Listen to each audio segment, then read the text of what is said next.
Hello everyone, welcome to our agri edit platform. So हमने previous year के paper discussion करते हुए देखा था कि दो तीन टॉपिक्स हैं जो जिसपे क्वेश्चन बहुत फ्रिक्वेंटली पूछे जाते हैं। हम टॉपिक्स को डिस्कस करने वाले हैं। आज का हमारा पहला टॉपिक है कॉस्ट पोस्टुलेट।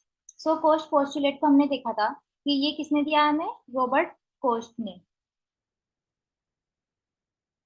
कोच के मेनली हमारे पास चार पोस्टुलेट्स हैं।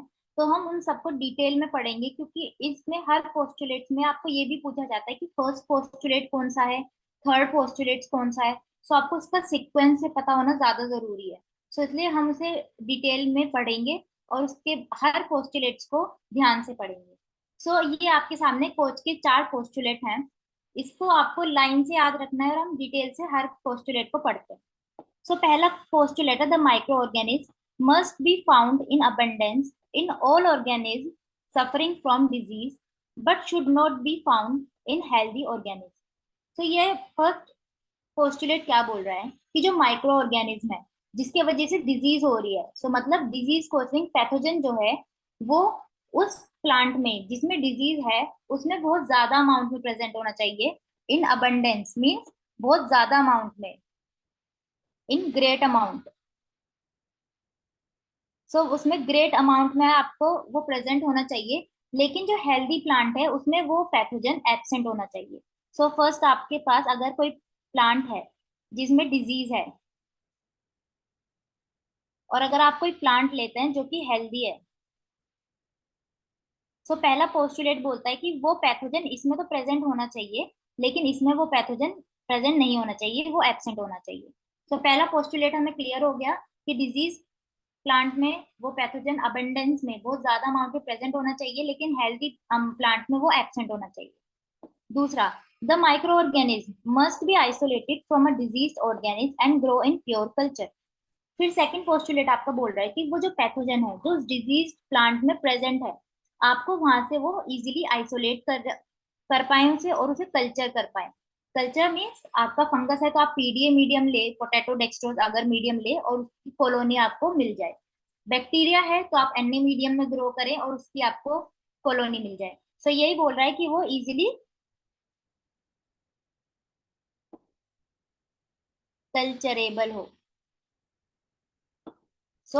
फर्स्ट में आपको वो पैथोजन मिला उस डिजीज प्लांट में। सेकंड में आपने देखा कि वो जो पैथोजन है वो उस प्लांट से आपने इजीली निकाल लिया, आइसोलेट कर लिया और उसकी कॉलोनी भी आपने इजीली कल्चर कर ली।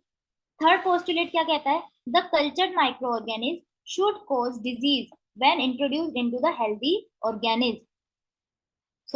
जब आपने जो कल्चर निकाला उसे आप हेल्दी ऑर्गेनिज्म में इनोकुलेट करेंगे जिसमें अब तक डिजीज नहीं है, जिसमें अब तक वो पैथोजन प्रेजेंट नहीं है। वो पैथोजन उस प्लांट में जाके डिजीज कॉज करता है। पहला पोस्टुलेट हुआ कि जो पैथोजन है वो डिजीज प्लांट में हो लेकिन हेल्दी प्लांट में वो एब्सेंट हो। दूसरा पोस्टुलेट हुआ कि जिसमें हमने वो पैथोजन देखा, हम वहां से उसे आइसोलेट कर पाए, उसे निकाल पाए और कल्चर में ग्रो कर पाए। तीसरा क्या है, अब हमने उसका कल्चर ग्रो कर दिया, हमारे पास उसकी कॉलोनी है। अब हम किसी हेल्दी प्लांट को लेंगे और उसमें वो इंजेक्ट करेंगे वो डिजीज कोज कर पाए उसमें। नेक्स्ट क्या बोल रहा है, the microorganism must be reisolated from the inoculated disease experimental host and identify as being identical to the original specific positive agent. इसका मतलब क्या है कि आपने पहले पैथोजन को कल्चर कर लिया, कल्चर करके आपने किसी हेल्दी ऑर्गेनिज्म में उसे इंजेक्ट कर दिया। अब जो आपका एक्सपेरिमेंटल प्लांट था जिसमें आपने उसे इंजेक्ट किया, तो अब आप उसमें से पैथोजन को री आइसोलेट करेंगे, दोबारा आइसोलेट करेंगे, दोबारा कल्चर करेंगे और वो पैथोजन सेम वही पैथोजन होना चाहिए जिसका आपने पहले प्लांट से आइसोलेट किया था। सो आपको क्या समझ आया कि सबसे पहले हमारे पास एक था डिजीज प्लांट और एक था हमारे पास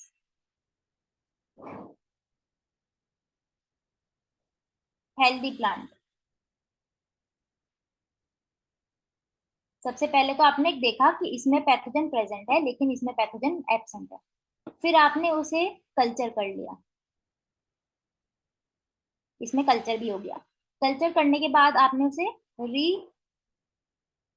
इनोक्यूलेट इनटू हेल्दी ऑर्गेनिज्म। आपने उसे किसी हेल्दी ऑर्गेनिज्म में उसे डाला जिसमें डिजीज वो पहले से प्रेजेंट नहीं थी। देन आपने री आइसोलेट किया, तो वो पैथोजन सेम था जो कि आपका फर्स्ट वाला पैथोजन था। ठीक है। सो आपको इससे क्या पता चला, आपको इसका स्टेप्स भी याद रखना है कि पहले आपको सिर्फ आइसोलेट करना है, फिर आपको कल्चर करना है, फिर आपको दोबारा इनोकुलेट करना है, फिर आपको दोबारा री आइसोलेट करना है। तो ये आपको डायग्राम के थ्रू हमने समझाया हुआ है। यहाँ पे ये डिजीज एनिमल है और ये हेल्दी एनिमल है। सो इसमें पैथोजन आपको मिला, ये सस्पेक्टेड पैथोजन है, लेकिन इसमें आपको ये सस्पेक्टेड पैथोजन नहीं मिला। तो ये हो गया आपका फर्स्ट पोस्टुलेट। फिर आपने इसे इसकी कल्चर करा तो आपने उसे इजीली कल्चर कर पाए। इसमें ऐसा कुछ नहीं हुआ, पैथोजन क्योंकि प्रेजेंट ही नहीं था। फिर आपने उसे किसी हेल्दी ऑर्गेनिज्म में इनोकुलेट किया, सो वो पैथोजन भी मर गया। फिर आपने दोबारा उसमें से री आइसोलेट किया, सो आपको वही पैथोजन मिला जो आपको फर्स्ट वाले में से मिला। सो ये और ये सेम है। और जब आपने इसकी कल्चर कॉलोनी बनाई, सो ये और इसकी कल्चर कॉलोनी सेम है। सो ये आपके कोर्स के 4 पोस्टुलेट थे। आपको इसका स्टेप्स भी याद रखना है, इससे कुछ भी आपका डेफिनेटली एक क्वेश्चन इससे बनेगा। अब हम इसकी लिमिटेशंस पढ़ते हैं कि पोस्ट पोस्टुलेट की लिमिटेशंस क्या है। The particular bacteria such as the one that cause leprosy viruses cannot be grown in pure culture in the laboratory। तो हमने सेकंड स्टेप में देखा कि हम उसे पैथोजन को कल्चर कर पाए, लेकिन जैसे आपके वायरसेस हैं, वायरसेस को लिविंग ऑर्गेनिज्म चाहिए होता है अपने रेप्लिकेशन करने के लिए।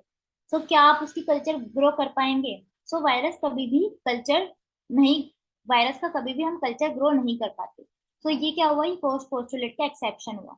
ऐसी एक बैक्टीरिया है जैसे कि जो लेप्रोसी कोज करता है, वो भी एक ऐसा बैक्टीरिया है जिसकी हम कॉलोनी को कल्चर नहीं कर पाते। तो ये दो एक्सेप्शंस लिमिटेशंस हो गए पोस्ट पोस्टुलेट के, क्योंकि वो डिजीज तो कोज कर रहा है, उसमें से हमें मिल जाएगा पैथोजन, लेकिन हम उसे कल्चर नहीं कर पाएंगे। सो एक तो ये एक्सेप्शन हो गया हमारा पोस्ट पोस्टुलेट का।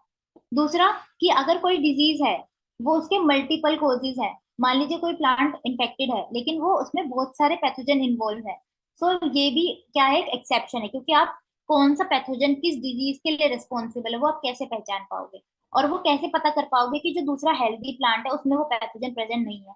तो जब कोई डिजीज मल्टीपल कोजेज की वजह से हो, तब भी वो उसका एक्सेप्शन बन जाता है पोस्ट पोस्टुलेट का। तीसरा क्या है, क्रोनिक और माइनर कंडीशन। जब पैथोजन क्रोनिक और माइनर कंडीशन में हो, इसका मीन्स कि उसकी अमाउंट इतनी ज्यादा ना हो प्लांट में कि आप उसे इजीली आइडेंटिफाई करके उसे कल्चर कर पाए, उसे इनोकुलेट कर पाए किसी प्लांट में। तो ये भी एक एक्सेप्शन है पोस्ट पोस्टुलेट का। फिर है लॉन्ग इंक्यूबेशन पीरियड। इसका मतलब है कि कोई पैथोजन ने इन्फेक्ट कर दिया, लेकिन उसका इंक्यूबेशन पीरियड मतलब उसे अपनी लाइफ साइकिल कंप्लीट करने के लिए बहुत लंबा टाइम लग रहा है कि वो सिम्टम्स शो करे। तो वो भी एक एक्सेप्शन है पोस्ट पोस्टुलेट का।